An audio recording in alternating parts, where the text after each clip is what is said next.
Sarah, the woman whispered, her voice cracking like autumn leaves after years of silence. She, she's waiting for you. The tin cup slipped from Jake Morrison's bandaged hands, clattering against the wooden floor of the small cabin. His fever-bright eyes locked onto the woman kneeling beside his makeshift bed, searching her face for some cruel joke, some impossible trick. But Mercy Chen, the mute seamstress who'd found him bleeding out at her garden gate 3 days ago, stared back with tears streaming down her weathered cheeks. Before we embark on this incredible journey together, I have a small heartfelt favor to ask. Please subscribe to my channel. Give this video a thumbs up. It costs you nothing but means the world to me. And let me know in the comments which beautiful corner of the world you're watching from. Your support truly makes all the difference. How do you know that name? His voice was barely a rasp, but the words cut through the dusty air like a blade. She pressed trembling fingers to her lips, as if shocked by her own voice. In the golden light filtering through gingham curtains, her dark eyes held secrets deeper than the Colorado mountain valleys surrounding their isolated town of Copper Ridge. The woman who hadn't spoken a word in the 5 years since arriving on the afternoon stage had just uttered his dead wife's name, the name he'd whispered into empty nights for 2 long years. Outside, the September wind howled through the pines, carrying the scent of early snow and the distant sound of the church bell tolling evening prayers. But inside this tiny cabin, time seemed suspended between the living and the dead, between silence and revelation. Jake tried to sit up, his shoulder wound, screaming in protest. Sarah died in Richmond. The fever took her while I was... How could you possibly... She told me, Mercy whispered, her words barely audible above his labored breathing. In dreams, she told me you'd come. The words hit him like buckshot to the chest. This woman, this strange, silent guardian angel who'd dragged him from death's doorstep, claimed to speak with ghosts. And somehow, impossibly, she knew things that only Sarah could know. But as the cabin walls seemed to close in around them, Jake Morrison realized that his wounds weren't the only scars that needed healing in Copper Ridge. And the woman whose voice had returned with his arrival might be harboring secrets darker than the approaching mountain winter. The tin cup rolled to a stop against the stone hearth, and in its settling silence, both their worlds shifted forever. The blood trail leading to Mercy Chen's garden gate told a story of desperation and dying hope. 3 days earlier, she'd been tending her late tomatoes in the crisp September dawn when the sound of hoofbeats thundered past her modest cabin. Through the morning mist, she'd glimpsed a rider slumped forward in his saddle, his horse's flanks heaving with exhaustion. By the time she'd gathered her courage to investigate, she'd found him collapsed against her white picket fence, a stranger in a torn blue cavalry coat, his dark hair matted with sweat and blood. Most folks in Copper Ridge avoided Mercy Chen, the Chinese seamstress who'd arrived on the westbound stage 5 years ago, speaking perfect English, had stopped talking altogether after her first winter. Some said grief had stolen her voice. Others whispered of madness or shame. But as she knelt beside the unconscious soldier, checking his pulse with steady fingers, Mercy knew she couldn't turn away from suffering. Not when she'd endured so much of it herself. She'd managed to drag him inside using sheer determination and her father's old rope, then spent 2 sleepless nights cleaning his wounds and forcing willow bark tea between his cracked lips. The shoulder wound was deep but clean, a bullet graze that had bled frightfully but missed the vital spots. His fever concerned her more, the way he thrashed and muttered names she didn't recognize. Until Sarah. The name had spilled from his lips countless times as she'd bathed his burning forehead with cool rags. Sarah, I'm sorry. Sarah, wait for me. Sarah, forgive me. And each time he'd spoken that name, something had stirred in the deepest part of Mercy's mind. A whisper, a presence, a woman's voice calling across impossible distances. Now, as Jake Morrison stared at her with haunted blue eyes, Mercy felt that presence stronger than ever. The woman named Sarah stood just beyond the edge of vision, her spirit restless and full of love for this broken soldier. You're him, Mercy said, her voice still strange in her own ears after years of silence. The one she's been waiting for. Jake's face went white as prairie snow. This is impossible. You can't know about Sarah. Nobody in Colorado knew about Sarah. But Mercy was already moving to the small wooden chest beside her bed, her hands trembling as she lifted out a piece of paper. She'd drawn it during his fevered ravings, a woman with kind eyes and auburn hair, wearing a green dress with pearl buttons. Jake's sharp intake of breath confirmed what Mercy already knew. That's, that's exactly how she looked, even down to the dress she wore when, his voice broke, when I left for the war. She misses you, Mercy whispered, but she's not angry anymore about what you did in Virginia. The color drained completely from Jake's face. He tried to stand, swayed dangerously, then sank back onto the narrow bed. What I did in Virginia. His voice was deadly quiet. What exactly did she tell you about Virginia? Mercy met his stare steadily, even as her heart raced with fear and wonder. She'd opened a door that couldn't be closed, spoken truths that existed beyond the realm of the living. And judging by the dangerous glint in Jake Morrison's eyes, some truths were deadlier than others. The silence stretched between them like a loaded gun waiting to fire. Jake's hands clenched into fists despite his wounded shoulders' protests. Virginia. The word conjured memories he'd spent 2 years trying to drown in whiskey and wandering. Memories of choices that had cost him everything, including his wife's life. No living soul knew what he'd done there, what orders he'd followed, what innocent blood stained his hands. I don't know what game you're playing, he said, his voice low and dangerous, but I don't appreciate. You refuse to burn the hospital, Mercy interrupted, her newly returned voice gaining strength. The Confederate field hospital outside Fredericksburg. Your commanding officer ordered you to torch it with the wounded still inside, but you couldn't do it. Jake's world tilted sideways. The narrow cabin seemed to shrink around him as memories crashed over him like a flood. The screams of wounded rebels, the acrid smell of smoke, Colonel Harrison's furious face when Jake had defied a direct order. And later the court-martial, the disgrace, the delayed return home that had cost him precious weeks with Sarah before the fever took her. How? The word came out as barely a whisper. How could you possibly know that? Mercy's dark eyes filled with compassion. Because she knows. She's seen what you've been carrying, Jake. The guilt, the shame, the way you blame yourself for not being there when she needed you most. She leaned forward, her voice gentle but firm. She wants you to know that what you did, saving those wounded soldiers, it made her proud, not ashamed. Jake buried his face in his hands, his shoulders shaking. For 2 years, he'd lived with the certainty that his moment of conscience had killed his wife. If he'd followed orders, burned the hospital, he would have made it home weeks earlier. He could have found better doctors, better medicine. He could have saved her. She died alone, he choked out, because I chose strangers over my own wife. No, Mercy's voice was firm now, carrying an authority that seemed to come from beyond herself. She died knowing that the man she married was honorable, that even in war, even when it cost him everything, he chose compassion over cruelty. Outside, the wind rattled the cabin's windows, and somewhere in its howling, Jake could almost hear an echo of familiar laughter. Sarah's laughter, the sound that had sustained him through the darkest days of battle. I dreamed about you, you know, Mercy continued, her voice thoughtful. Before you arrived, a woman in green came to me, night after night, showing me a man who would need healing. Not just his body, but his soul. She made me promise to help him remember who he really was. Jake looked up, studying this strange woman who'd pulled him back from death's edge. Mercy Chen was probably 30, with prematurely silver threading through her black hair and work-worn hands that spoke of years spent in solitude. Her face held the kind of weathered beauty that came from surviving hardship, and her eyes held depths he was only beginning to fathom. Why you, he asked. Why would Sarah appear to a stranger in Colorado?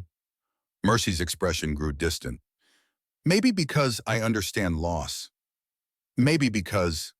She hesitated, then continued quietly. Maybe because I've been waiting for someone to save too. Something in her tone made Jake study her more carefully. Behind her newly found voice, he sensed layers of pain and secrets that might rival his own. But before he could ask what she meant, the sound of approaching hoofbeats shattered the cabin's fragile peace. The riders outside weren't making any attempt at stealth. Jake recognized the sound immediately. 3 horses moving at a steady pace, their riders confident and in no particular hurry. That kind of casual approach usually meant one of two things: friends or people who didn't consider their target much of a threat. Given Jake's current condition and location, he doubted they were friends. "Get down," he whispered to Mercy, his soldier's instincts overriding his injuries. She obeyed without question, dropping beside the bed as Jake forced himself to his feet. Pain shot through his shoulder like liquid fire, but he gritted his teeth and reached for his gun belt hanging on the bedpost. The Colt felt heavy in his weakened grip, but familiar. He'd carried that particular weapon through 3 years of war and 2 years of wandering afterward. It had never failed him yet. "Mercy Chen," a man's voice called from outside, gravelly and commanding. "I know you're in there. Come on out and let's have ourselves a little chat." Jake felt Mercy tense beside him. The fear radiating from her was palpable, and he noticed how her hands trembled as she gripped the rough wooden floor. Whoever these men were, they meant trouble, the kind of trouble that had probably been brewing since long before Jake's arrival. "We ain't going nowhere, China girl," a second voice added with a cruel laugh. "Not until we get what we came for. Sheriff's busy in town today, so it's just you, me, and my friends here." Jake moved carefully to the window, staying low as he peered through the gingham curtains. 3 men sat their horses in the small front yard, all wearing trail dust and confidence. The leader was a big man with graying whiskers and a tin star pinned to his vest, a deputy's badge that looked legitimate enough. The other 2 were clearly hired muscle, the kind of men who solve problems with violence first and questions later. "You know them?" Jake whispered to Mercy. She nodded, her face pale. "Deputy Marshal Frank Butler," she breathed. He's been trying to force me off my land for months, says I don't have proper legal claim since I'm—" She gestured to her face, indicating her Chinese heritage. Jake's jaw tightened. He'd seen this particular brand of prejudice too often during his travels west. Men who use badges and bureaucracy to steal from those they deemed unworthy of protection. It made his blood boil almost as much as memories of burned hospitals and dying soldiers. "Well, China girl," Butler called out again, "I got some papers here that say this property belongs to the bank now. Seems you missed a few payments on your mortgage. Time to pack up and move along." "That's not true," Mercy whispered to Jake. "I paid every cent. I have the receipts to prove it." Jake studied the deputy's face through the window. Butler's confidence suggested he didn't much care about receipts or proof. This was about intimidation and theft, plain and simple. And judging by the way the man's hand rested casually on his gun butt, he was prepared to escalate things if necessary. "5 minutes, Chen," Butler shouted. "Then we're coming in to help you pack." Jake checked his Colt cylinder, noting he had 5 rounds loaded. Not ideal odds, but he'd faced worse. The bigger problem was his weakened condition and Mercy's safety. If shooting started, she'd be caught in the crossfire. But as he watched Butler signal to his men, Jake Morrison realized that sometimes a man had to choose between the safe path and the right path. And Sarah's voice, whispered through Mercy's lips, had already reminded him which kind of man he truly was. The sound of spurs jangling on wood meant they were out of time. "Back door?" Jake whispered urgently, but Mercy shook her head. The cabin was small and simple. One room with only the front entrance. They were trapped like rabbits in a burrow, with 3 wolves circling outside. Jake's mind raced through options, each one complicated by his wounded shoulder and Mercy's inexperience with violence. He could try talking, but men like Butler didn't ride out to isolated cabins for conversation. They came for results, and they'd brought enough firepower to ensure they got them. "Stay behind the bed," Jake ordered quietly.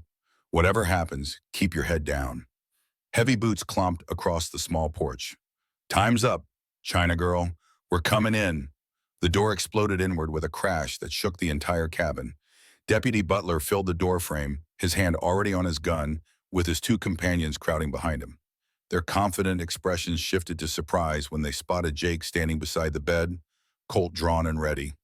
"Well, well," Butler drawled, his eyes narrowing as he took in Jake's military bearing, despite his obvious injuries. Looks like our little seamstress has been entertaining visitors. That's mighty hospitable of her. Property's not for sale, Jake said evenly, keeping his weapon trained on the deputy. And the lady says she's current on her payments. Butler's laugh was harsh and mocking. Lady, that's rich, soldier boy. This here's just a China girl squatting on land she ain't got no right to own. His expression hardened.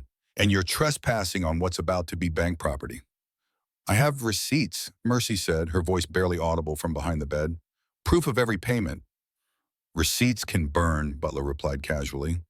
Amazing how paper just goes up in smoke sometimes, especially when it belongs to people who don't really belong here in the first place.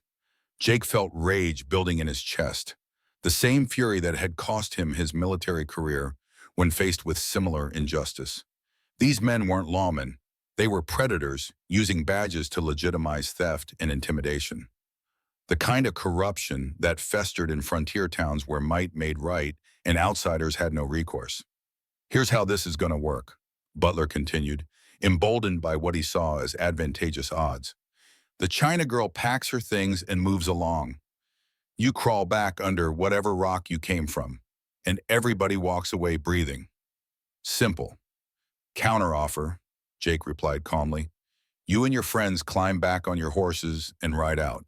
Come back with proper legal documents signed by a real judge, not some bank-bought receipt book. And maybe next time, pick on someone who can't put holes in all three of you before you clear leather. Butler's face reddened. You threatening a lawman, stranger? Just stating facts. Jake's grip on the Colt remained steady despite the fire shooting through his shoulder. I count one deputy with delusions of authority and two hired thugs. No real law here at all. The tension in the small cabin stretched taut as a piano wire. Jake could hear Mercy's rapid breathing behind the bed, could see Butler's companions shifting nervously as they reassessed the situation. His reputation as a soldier was apparently showing through his civilian clothes. But Butler had too much pride and too much to lose to back down now. His hand twitched toward his holster, and Jake saw the decision forming in the man's eyes. Sometimes talking just wasn't enough. The first shot shattered the morning calm like breaking glass. Butler's draw was faster than Jake had expected, but desperation and training still trumped healthy reflexes. Jake's Colt barked once, and the deputy spun sideways, clutching his right shoulder as his own weapon clattered to the floor. The two hired guns scrambled for their weapons, but Jake was already moving. Despite the agony in his wounded shoulder, muscle memory took over. He dove left, rolled behind Mercy's small kitchen table, and came up shooting. His second bullet caught the taller gunman center mass, dropping him like a stone. The third man got his gun halfway out of its holster before Jake's final shot ended the threat permanently. The entire gunfight lasted less than 10 seconds. In the sudden silence that followed, Jake could hear his own ragged breathing and Butler's pained groans from where the deputy had fallen. Gunsmoke hung thick in the air, and the acrid smell mixed with the scent of spilled coffee and blood. Mercy, Jake called out, not daring to take his eyes off Butler. You hurt? I'm all right, came her shaky reply from behind the bed. Are they? Two of them won't be bothering anybody again, Jake said grimly, keeping his Colt trained on the wounded deputy. Butler, you still with us? The deputy was sitting against the cabin wall, pressing his left hand against his bleeding shoulder. His face was pale with shock and pain, but his eyes still burned with hatred. You just killed two lawmen, you bastard. That's a hanging offense in Colorado. Those weren't lawmen, Jake replied coldly. Those were thieves with guns, and you're not much better. He approached carefully, kicking Butler's fallen weapon out of reach. Let's see those foreclosure papers you were so eager to wave around. Butler's jaw tightened, but he didn't answer. Jake pressed the barrel of his Colt against the man's uninjured shoulder. The papers, deputy, or I start evening out your wounds. With obvious reluctance, Butler reached into his vest pocket and produced a folded document. Jake took it with his free hand, keeping his weapon steady, and scanned the contents quickly. His expression darkened with each line. Mercy, come look at this, he called. She emerged from behind the bed, her face white but determined. Her dark eyes widened as she read over Jake's shoulder. This isn't even legal, she breathed. Look at the signature. It's not even close to Judge Morrison's handwriting. And the date, this says I missed payments in July, but I have receipts showing I paid in person. Jake studied the crude forgery more carefully. The paper was wrong, the seal was obviously fake, and the legal language was clumsy and amateurish. Bank put you up to this, Butler? Or was this your own private enterprise? Go to hell, Butler spat. Already been there, Jake replied conversationally. Spent 3 years in Virginia getting acquainted with it. But I'm more interested in who's behind this little land grab, because something tells me you're not smart enough to plan this on your own. Butler's eyes flickered involuntarily toward the cabin's single window, and Jake caught the movement. Someone else was involved, someone Butler feared more than a gun-wielding stranger. Who is it? Jake pressed. Who wants Mercy's land badly enough to forge foreclosure papers? But before Butler could answer, the sound of more horses approaching made them all freeze. This time there were at least 6 riders, and they weren't trying to be quiet about their arrival. The cavalry was coming, but Jake wasn't sure whose side they were on. Through the cabin's front window, he could see 6 mounted men spread out in a rough semicircle around the small building. Unlike Butler's crude intimidation squad, these riders moved with military precision, their horses under perfect control, their weapons visible, but not yet drawn. That's Sheriff Coleman, Mercy whispered, relief evident in her voice. The man in the center with the gray mustache. He's honest. Jake studied the approaching lawman carefully. Sheriff Coleman appeared to be in his 50s, with the weathered face of a man who'd spent years keeping peace in a hard country.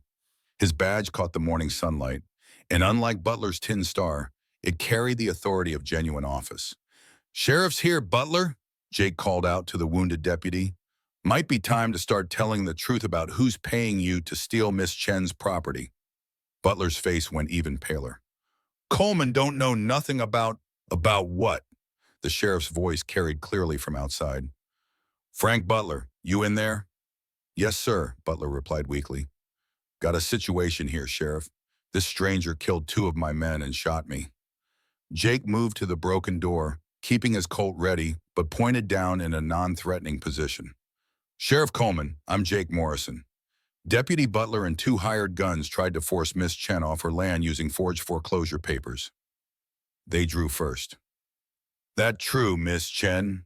the sheriff called out. "Yes," Mercy replied, her voice growing stronger. "And I have proof of the forgery." Sheriff Coleman dismounted slowly, his hand resting casually on his gun butt.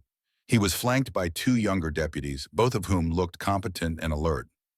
"Mind if we come in and sort this out peacefully?" "Come ahead,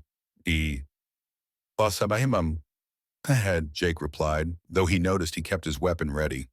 3 years of war had taught him that badges didn't always guarantee good intentions. The sheriff entered the cabin with practiced caution, his eyes quickly taking in the scene. 2 dead men sprawled near the doorway. Butler slumped against the wall, clutching his wounded shoulder, and Jake standing protectively near Mercy, with smoke still wisping from his Colt's barrel. "Hell of a mess, Frank," Coleman said to his deputy, disappointment evident in his voice. "What exactly were you doing out here?" "Bank business," Butler mumbled. "Woman's behind on her mortgage payments." "That's not true," Mercy said firmly, producing a small wooden box from beneath her bed. "I have receipts for every payment, going back 2 years. She opened the box and pulled out a neat stack of papers, each one carefully preserved and organized by date. Sheriff Coleman examined them with the air of a man who'd seen his share of forged documents in questionable business dealings. "These look legitimate to me," he said after a moment. "Signed and dated by Tom Harrison at First Colorado Bank." He looked up at Butler with narrowed eyes. "So what's this foreclosure paper Jake mentioned?" Jake handed over the crude forgery they'd taken from Butler. Coleman's expression darkened as he read it, his jaw tightening with each obvious flaw in the document. "Frank, this is amateur hour," the sheriff said coldly. "Fake judge's signature, wrong legal format, and the paper's not even the right kind used by the courthouse." He looked directly at his deputy. "Who put you up to this?"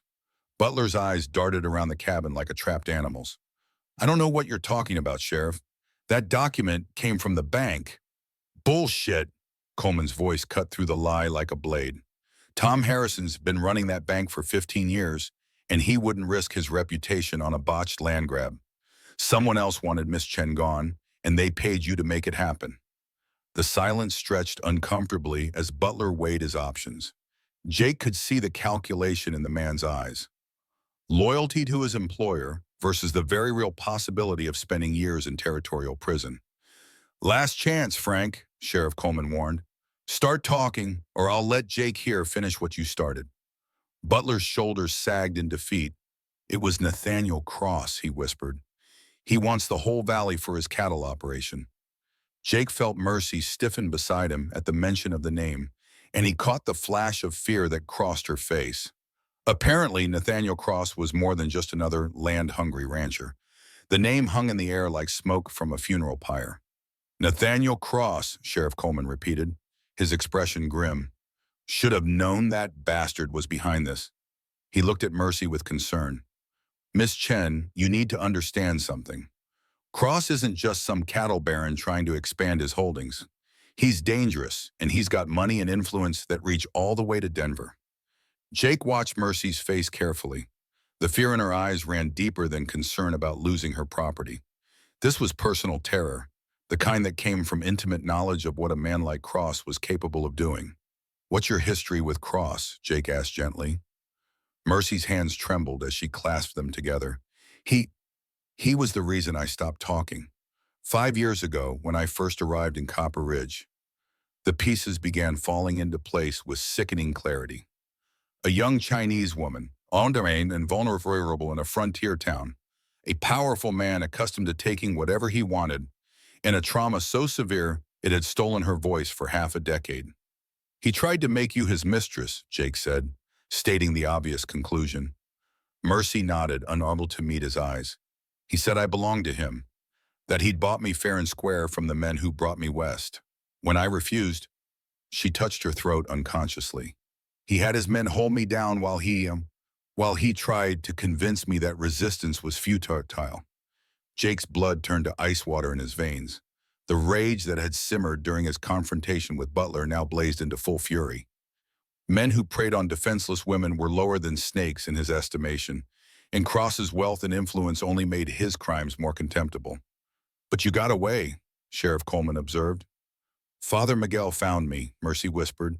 Cross had left me for dead in the alley behind the saloon. The priest took me in, helped me recover, but I couldn't speak anymore, not after what he'd done.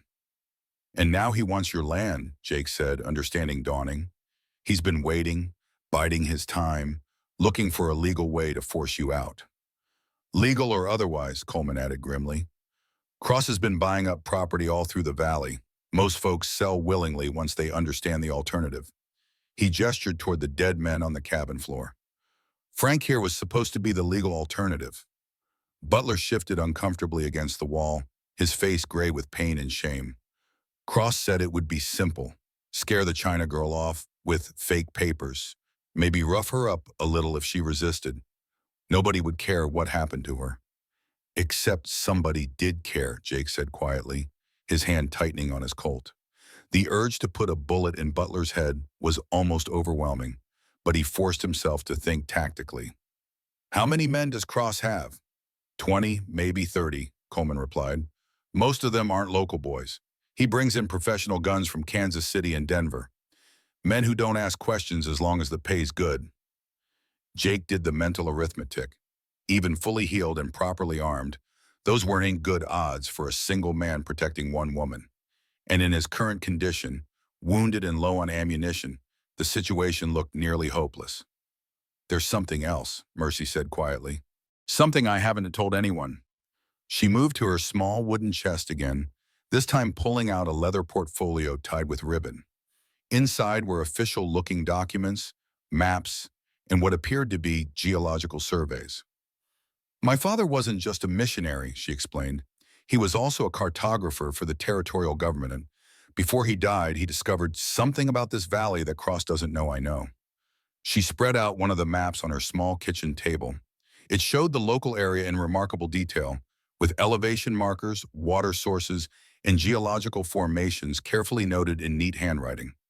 There's silver here, Mercy said, pointing to a series of X marks along the valley's eastern ridge. A lot of it, Father estimated the vein could be worth hundreds of thousands of dollars. Jake and Sheriff Coleman exchanged glances. Suddenly, Cross's determination to acquire every piece of property in the valley made perfect sense. And it also made Mercy Chen the most dangerous woman in Colorado. The map changed everything, and everyone in the room knew it. Sheriff Coleman whistled low as he studied the geological markings. Miss Chen, if this survey is accurate, we're not talking about a simple land grab anymore. This is about a fortune that could buy and sell half the territorial government. Jake traced the silver vein's path with his finger. According to the detailed notations, the ore deposit ran directly beneath most of the valley's prime ranch land, including Mercy's small homestead and the larger properties Cross had already acquired through intimidation and forced sales. Your father never filed these surveys with the territorial office? Jake asked. Mercy shook her head. He planned to, but the fever took him before he could make the trip to Denver. I've been hiding them ever since, hoping someday I'd be strong enough to see justice done. Well, you just became the most wanted woman in Colorado, Coleman said grimly. If Cross gets his hands on those surveys, he can claim legal mineral rights to the entire valley. But if the territorial government sees them first, the land goes back to public domain for proper mineral leasing, Jake finished. Cross loses everything he's invested, and the people he's cheated get compensation. Butler groaned from his position against the wall. You people don't understand what you're dealing with. Cross has judges, politicians, even some federal marshals in his pocket. Those papers won't mean nothing if you're all dead. Thanks for the vote of confidence, Frank, Coleman said dryly. But I'm more interested in keeping Miss Chen alive long enough to get those surveys to Denver. He looked at Jake appraisingly. You up for a ride, soldier? Jake flexed his wounded shoulder experimentally. The pain was still fierce, but adrenaline and anger were providing temporary strength. How far to Denver? 2 days hard riding under normal circumstances, but Cross's men will be watching every trail once they realize what happened here. Coleman's expression was troubled. We need a plan that doesn't involve you bleeding to death in a saddle. I won't leave my home, Mercy said firmly. This land is all I have left of my father's memory. If I run, Cross wins anyway.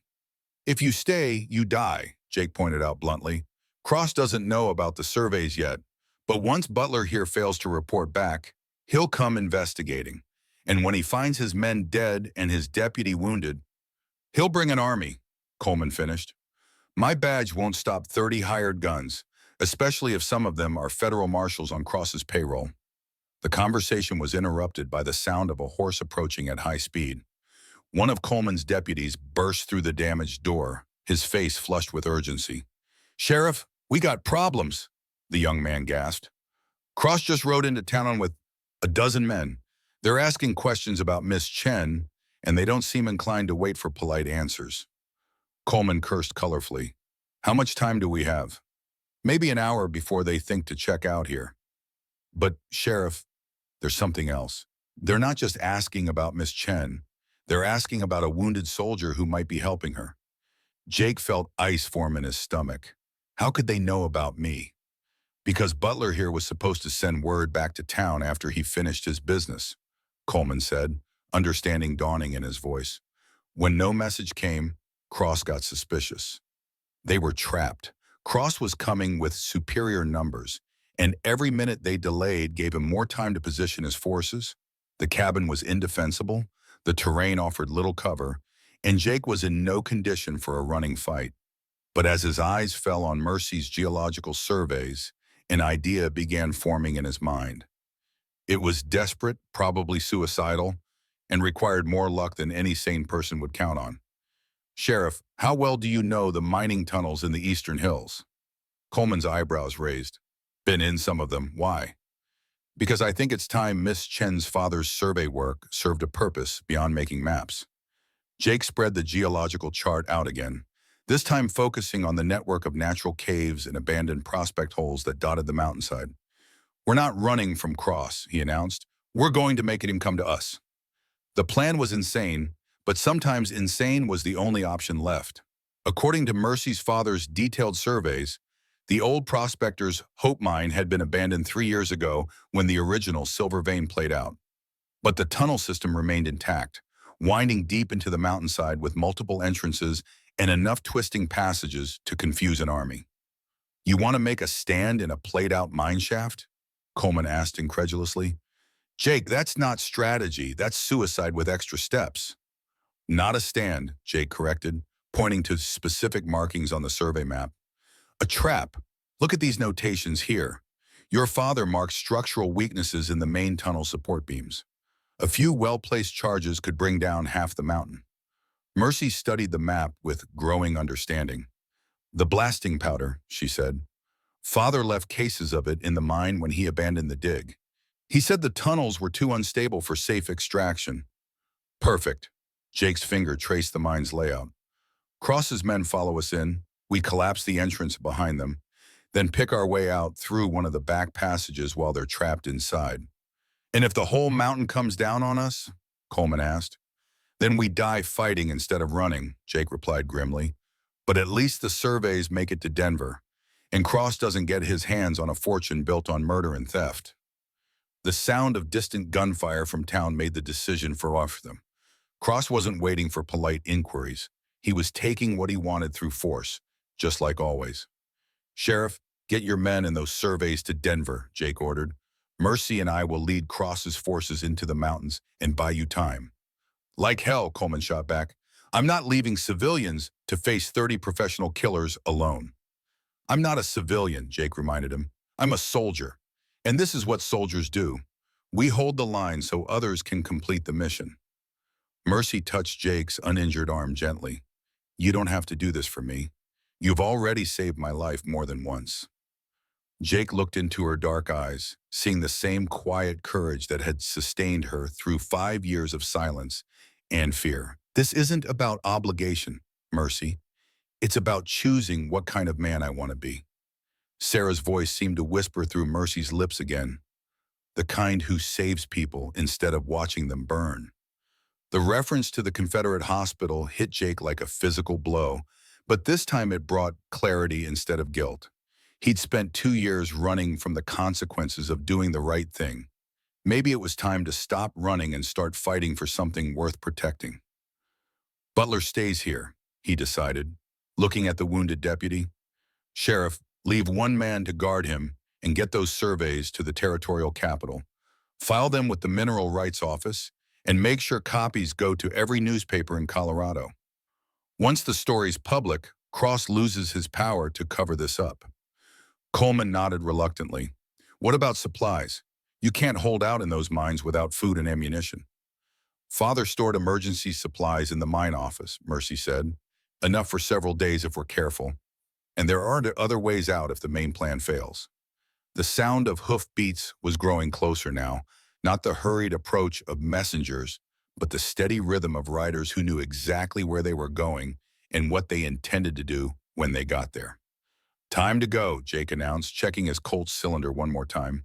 5 shots left, and no spare ammunition beyond what Coleman could provide from his deputy's supplies. As they prepared to leave the cabin that had sheltered them through crisis and revelation, Jake caught Mercy's hand in his. Whatever happens in those tunnels, he said quietly, I want you to know that meeting you changed something in me. For the first time in 2 years, I feel like the man Sarah married. Mercy squeezed his fingers gently. She's proud of you, Jake Morrison, and so am I. Outside, the sound of Nathaniel Cross's private army grew steadily closer, but Jake Morrison was no longer running from his past. He was riding toward his future, whatever the cost. The mouth of Prospector's Hope mine yawned like a wound in the mountainside. Jake and Mercy had made good time despite his injured shoulder, pushing their horses hard up the winding trail, while Sheriff Coleman's men disappeared toward Denver with the precious geological surveys. Now, as the afternoon sun slanted through the pines, they stood before the abandoned tunnel that would either be their salvation or their tomb. Father always said this place was cursed, Mercy murmured, staring into the black depths of the mine shaft. 3 men died in cave-ins during the first year of operation. Today, it's going to save our lives, Jake replied, though he felt the same superstitious chill as he studied the rotting timber supports and rusty rails leading into darkness. The mine looked exactly like what it was, a desperate gamble carved from solid rock and false hope. Behind them, dust clouds marked the approach of Cross's riders. Jake counted at least 20 men spread out in a search pattern across the valley floor. They'd found the cabin, discovered Butler and the dead gunman, and drawn the obvious conclusions about where their quarry had fled. Jake Morrison! The voice echoed across the mountainside, amplified by the natural acoustics of the rocky terrain. I know you're up there, soldier boy. Come on down and let's discuss this like civilized men. Nathaniel Cross sat his black stallion with the confidence of a man accustomed to getting his way through intimidation and violence. Even at a distance, Jake could see the expensive cut of his clothes, the silver conchos on his saddle, and the pearl-handled revolver at his hip. This was a man who'd grown rich on other people's suffering and saw no reason to change his methods now.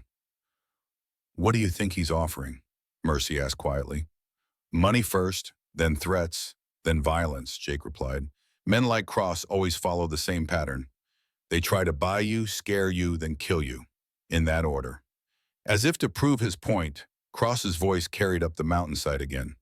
Miss Chen, I'm prepared to make you a generous offer for your property. More money than you've ever seen in your life, plus safe passage to California. All you have to do is come down and sign some papers. Jake and Mercy exchanged glances. Even if Cross was sincere, which seemed unlikely, accepting his offer would mean abandoning the surveys that could expose his crimes and compensate his victims. What about you, Morrison? Cross called out. You're just a drifter who wandered into someone else's fight. No reason for you to die over a piece of worthless rock and a China girl who ain't worth the bullets it would take to kill her. The casual racism in Cross's voice made Jake's jaw clench. He'd heard similar language from Confederate officers who considered certain types of people expendable. It never failed to remind him some fights were worth having, regardless of the odds. Counteroffer, Jake shouted back, his voice carrying clearly in the thin mountain air. Pack up your hired killers and ride back to whatever hole you crawled out of. Leave Miss Chen alone, compensate the families you've cheated, and maybe the territorial government won't hang you for murder when they see what we've got planned for Denver.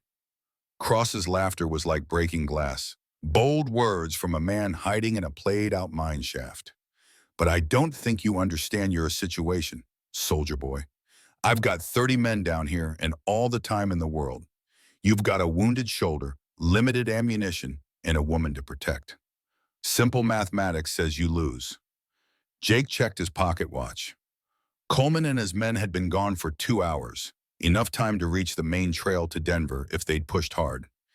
Even if Cross had sent riders to intercept them, the surveys should be safe by now, which meant Jake's job was no longer about protecting documents. It was about protecting Mercy and ensuring that Cross paid for his crimes. Last chance, Cross called out. Send the woman down, and I'll let you ride out of here breathing. Keep her, and I'll make sure your death takes a very long time. Jake looked at Mercy, seeing the same quiet determination in her eyes that had sustained her through 5 years of silence. She wasn't going to surrender any more than he was going to abandon her. Then I guess we better get to work, Jake said, hefting one of the blasting powder cases they'd retrieved from the mine office. The war was about to begin, but this time Jake Morrison was fighting for something more valuable than orders or territory. He was fighting for redemption and the woman who'd helped him find his voice again. The explosion shook the entire mountain. Jake had positioned the charges perfectly, using Mercy's father's structural notes to identify the weakest points in the main tunnel supports. When Cross's men finally stormed the mine entrance, confident in their overwhelming numbers, Jake triggered the blast that brought half the mountainside down on their heads. The lucky ones died quickly. Cross himself had been too cautious to lead the charge personally, staying back with a handful of men while sending his hired guns into the tunnel system. When the dust settled and the screaming stopped, he found himself facing a very different equation than he'd planned for. 20 of his best men were buried under tons of rock, and Jake Morrison was walking out of the mine's back entrance with Mercy Chen and enough evidence to hang a dozen territorial officials. Seems like simple mathematics worked out differently than you expected, Jake called out across the rubble-strewn clearing. Cross sat his horse in stunned silence, his pearl-handled revolver forgotten in its holster. The sound of approaching hoofbeats announced Sheriff Coleman's return with federal marshals and territorial officials who'd been very interested in the geological surveys and the story they told. Nathaniel Cross, Coleman announced formally, you're under arrest for murder, fraud, extortion, and conspiracy to commit treason against the territorial government of Colorado. The trial that followed made headlines across the Western Territories. Cross's network of corruption unraveled completely once his hired guns were no longer available to intimidate witnesses. Property was returned to its rightful owners, families were compensated for their losses, and the silver mine that started it all became a legitimate mining operation that brought prosperity to the entire valley. But for Jake Morrison, the most important victory was quieter and more personal. 6 months later, as autumn painted the aspen trees gold around their small cabin, Jake watched Mercy tending her garden while humming a tune he recognized. It was one of Sarah's favorite songs, though he'd never mentioned that to his wife. Some mysteries, he'd learned, were meant to remain mysterious. Mercy's voice had returned completely, along with her laughter and her capacity for joy. She'd chosen to keep her maiden name when they married, honoring both her father's memory and her own hard-won independence. The small farmhouse they'd built together overlooked the valley where so much pain had been transformed into something approaching peace. She approves, Mercy said one evening as they sat watching the sunset paint the mountains purple and gold. Who? Jake asked, though he already knew the answer. Sarah. She visits my dreams sometimes just to check on us. She says you're finally the man she always knew you could be. Jake nodded, no longer startled by such revelations. Love, he'd discovered, didn't always end with death. Sometimes it just found new ways to heal the living. The letter from the War Department had arrived the previous week, officially clearing his military record and acknowledging that his refusal to burn the Confederate hospital had been the correct moral choice. The vindication felt good, but it wasn't what mattered most anymore. What mattered was the woman beside him who'd taught him that some silences were worth breaking and some fights were worth having. What mattered was waking up each morning with purpose instead of guilt, building something instead of running from it. As the stars appeared in the darkening sky, Jake Morrison realized that redemption wasn't about erasing the past. It was about choosing what kind of future to build from the pieces that remained. And sometimes, if you were very lucky, you found someone willing to help you build it. If this story touched your heart and reminded you that love can heal even the deepest wounds, I'd be grateful if you'd share it with someone who needs hope today. Sometimes the most powerful medicine is simply knowing that broken people can become whole again when they find the courage to trust each other. Until our next journey together, remember that your story, whatever challenges you're facing, isn't over yet.